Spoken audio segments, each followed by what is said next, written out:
سے بڑا مفکر، بڑے سے بڑا اچھا ادیب، عالی نسب شاعر جب بھی لکھتا ہے تو کتاب کے ابتدائیے میں مجبور ہوتا ہے لکھنے پر کہ میری کتاب کو امعان نگاہ سے پڑھیے، اگر کوئی غلطی، کوئی کوتاہی، کوئی سکم پائیں تو براہ کرم مجھے آگاہ کریں تاکہ آئندہ ایڈیشن میں اس کی اصلاح کر دی جائے۔ لیکن قرآن کھولو تو پہلا جملہ یہی ملتا ہے، یہ کتاب میں شک نکال کے تو دکھاؤ، اس کتاب میں کوئی عیب نکال کے تو دکھاؤ، یہ عیب سے بھی پاک ہے، یہ ریب سے بھی پاک ہے، اس میں کوئی شک نہیں، اس میں کوئی شبہ نہیں۔ ذالک الکتاب لا ریب فیہ۔ اللہ اکبر۔ ذالک کا اشارہ بعید کے لیے ہے لیکن عظمت کے لیے یہاں بیان فرمایا گیا۔ اس کا یہ معنی بھی ہو سکتا ہے کہ یہ وہ بابرکت کتاب ہے جو آسمانوں سے آئی ہے۔ اللہ اکبر۔ یہ وہ کلام الہی ہے جس میں کوئی شک نہیں ہے۔ ھدی للمتقین، یہ کتاب متقیوں کے لیے ہدایت ہے۔ اللہ اکبر۔ اس کتاب کو ھدی للناس بھی کہا گیا، تمام لوگوں کے لیے ہدایت، اور ہدایت کے مفہوم کو آپ اچھی طرح سمجھتے ہیں، رہنمائی کرنے والی، راستہ دکھلانے والی، منزل تک پہنچانے والی، اندر کی بیماریوں کو دور کرنے والی، باطنی امراض کے لیے شفا۔ یہ کتاب ہدایت ہے، نور ہے، روشنی ہے، اور آسمانی تحفہ ہے جو حضرت انسان کو عطا کیا گیا۔ ہمارے دکھوں کا مداوع ہے، ہمارے دردوں کا علاج ہے، ہماری زندگی کو خوبصورت اسلوب دینے کے لیے یہ کتاب نازل ہوئی ہے، طریقہ حیات ہے، ہمارے لیے یہ منشور زندگی ہے۔ اس کتاب کے ساتھ ہمارا جڑنا ہمارے لیے اللہ کی قربت کا سبب و ذریعہ بن سکتا ہے۔ تو کہا ھدی للمتقین، یہ ہدایت ہے کن کے لیے؟ للمتقین، متقیوں کے لیے، اللہ سے ڈرنے والوں کے لیے۔ متقی وہ ہے جو وہاں پایا جائے جہاں اللہ اسے دیکھنا چاہتا ہے، اور وہاں نہ پایا جائے جہاں اللہ اسے نہیں دیکھنا چاہتا۔ علماء نے تقوی کے درجے بیان فرمائے۔ شرک سے بچنا ایک صورت ہے تقوی کی، کبیرہ گناہوں سے بچنا یہ بھی تقوی ہے۔ مختلف لوگوں کے مختلف درجے ہیں، صغیرہ گناہوں سے بچنا یہ بھی تقوی ہے۔ جتنا منصب بڑا ہوگا اتنا تقوی کا معیار بھی اس کو اتنا بڑا رکھنا پڑے گا۔ امام اعظم علیہ رحمہ، آپ کسی سے قرض لینا تھا تو دروازے کو دستک دے کے آ کے گلی میں دھوپ میں کھڑے ہو گئے، تو کسی نے کہا حضرت دیوار کا سایہ پڑ رہا ہے تو آپ یہیں کھڑے ہو جائیں۔ کہا مقروض سے نفع حاصل کرنا یہی سود ہوتا ہے، تو میں اس ڈر سے سائے میں نہیں کھڑا ہو رہا کہ یہ کہیں مبادہ سود نہ بن جائے۔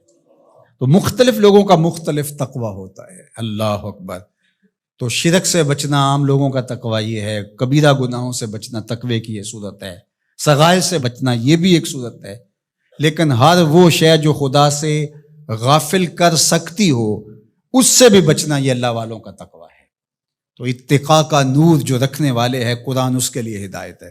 یہاں ایک سوال کھڑا ہوا، وہ یہ کہ قرآن نے ایک دوسرے مقام پہ فرمایا ھدی للناس، یہ قرآن ہدایت ہے لوگوں کے لیے، اور یہاں فرمایا متقیوں کے لیے ہدایت ہے۔ تو جو قرآن متقیوں کے لیے ہدایت ہے تو پھر لوگوں کے لیے جو ہدایت کہا گیا اس میں کیا فرق ہوا؟ تو بات یہ ہے کہ قرآن کی طبع کے اندر تو ہدایت ہی رکھی گئی ہے، قرآن تو نور ہی بانٹتا ہے، لیکن یہاں اس سے اکتساب فیض کون کرتے ہیں؟ وہ متقی ہیں۔ قرآن ہے ہدایت، سراپا ہدایت، لیکن جو کفار ہیں، مشرکین ہیں، وہ اس ہدایت کے سرچشمے سے کچھ حاصل نہیں کر پاتے، اس سرچشمے کے پاس بیٹھ کر کے بھی اندھیرے میں رہتے ہیں، لیکن جو متقی ہیں وہ قرآن سے نور حاصل کر کے اپنی زندگی میں چراغاں کر لیتے ہیں۔ یعنی اکتساب ہدایت متقی کرتے ہیں، لیکن قرآن مجید جو ہے وہ سراپا ہدایت ہے، وہ سب کے لیے۔ اگر کافر بھی ہدایت لینا چاہے تو قرآن اس کو بھی دے گا، لیکن اگر وہ نہیں لینا چاہتا بلکہ اس کی ضد بڑھتی ہے، اس کے اندر جو ہے وہ حسد بڑھ جاتا ہے، اس کی دشمنی بڑھ جاتی ہے۔ قرآن مجید میں اللہ تعالیٰ نے دوسرے مقام پر ارشاد فرمایا وَنُنَزِّلُ مِنَ الْقُرْآنِ مَا هُوَ شِفَاءٌ وَرَحْمَةٌ لِّلْمُؤْمِنِينَ وَلَا يَزِيدُ الظَّالِمِينَ إِلَّا خَسَارًا۔ یہ شفا ہے، رحمت ہے مومنین کے لیے، لیکن جو ظالم ہے ان کا نقصان زیادہ ہوتا ہے، وہ خسارہ زیادہ حاصل کرتے ہیں۔ يُضِلُّ بِهِ كَثِيرًا وَيَهْدِي بِهِ كَثِيرًا۔